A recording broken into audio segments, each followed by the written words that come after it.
Gusto kong maging tayong dalawa. Daniel, makinig ka.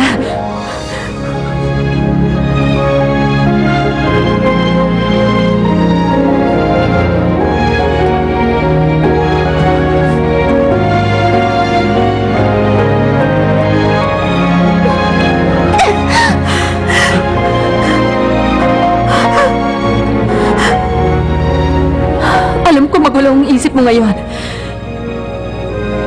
Pero hindi mo pwedeng ipilit sa iba ang gusto mo dahil lang sa ganyan ka. Hindi ko gustong nakikita ka nahihirapan. Pero hindi mo ko girlfriend.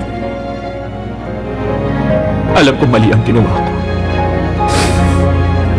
Pero hindi ako hihingi ng tawad dahil doon.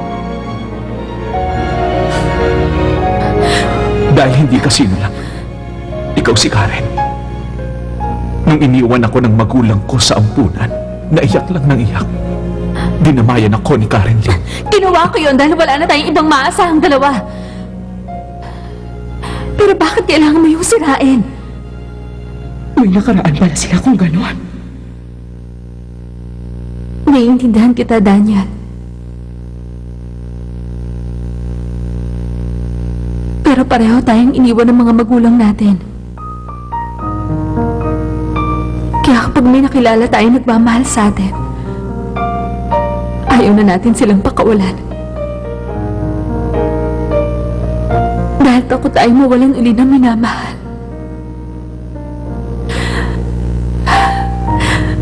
Pero hindi tayo pwedeng maging makasarili at baliwalain na lang nararamdaman ng iba. Dahil to sa pagmamahal ko. Hindi kita ginamit, Karen. Mali ka nang iniisip. Mahal na mahal kita, Karen. Pero sobrang lungkot din. May sakit si Mami. At wala akong magawa.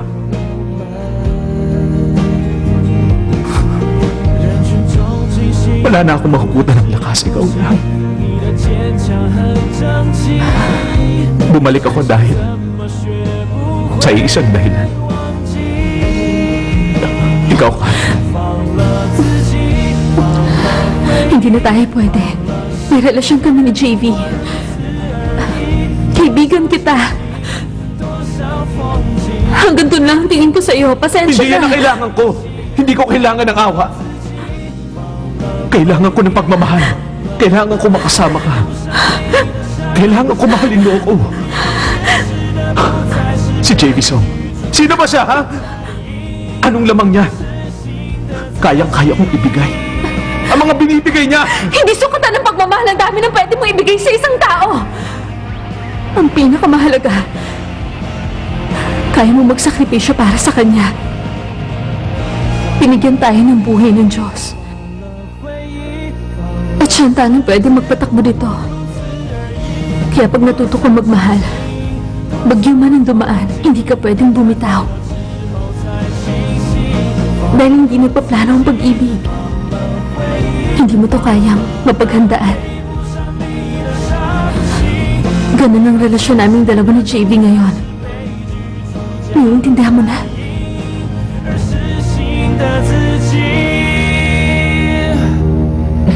Salamat, Karen.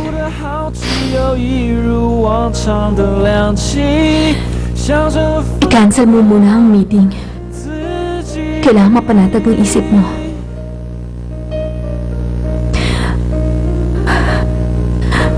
Masaya akong makita ka uli. Dahil importante ka. Lagi kang nasa puso ko. Tandaan mo yan. Dahil ikaw ang best friend ko.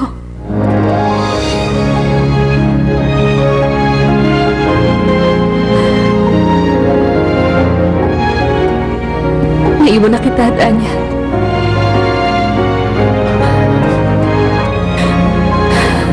Ang sabi mo noon, sa mata ng mahal mo makikita ang laman ng puso niya. Nakita ko yun sa mata mo. Alam kong may iba ka na. Pero nahihirapan kang tanggihan ako. Dahil na-realize mong mahal na mahal kita.